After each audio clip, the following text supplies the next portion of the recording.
Sisi tunaomba nafasi ya kutumikia nchi yetu ya Kenya, na tuna nia njema na tuna mipango mizuri. Hatuenezi chuki, hatutaki watu wetu wapigane. Mimi nawaomba ndugu zangu na dada hapa Meru, tuendelee kuishi vile tunavyoishi hapa.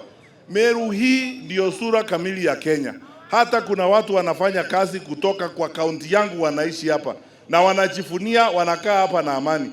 Ndivyo sisi tunataka kuishi. Hata hii siasa ikiingia, tufanye siasa na heshima, tufanye siasa na amani, na tuheshimu nchi yetu na wale wengine wote ambao wanatafuta viti. Sasa nawaomba kwa mwisho, tafadhali ndugu zetu, nyinyi ndio mnatoa hii kazi. Ninaweza kuja hapa nisungumuze mara 10 mara 11, lakini kama nyinyi hamwezi kunipea kazi, mimi nimekuja kubisha mlango hapa Meru.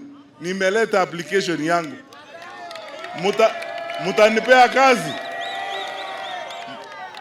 Na pia ninasema huyu ndugu yangu Munya, tumetembea na yeye, tumefanya kazi pamoja, ni mtu mimi najua, and I can confidently say is somebody who can serve you better than you are being served now.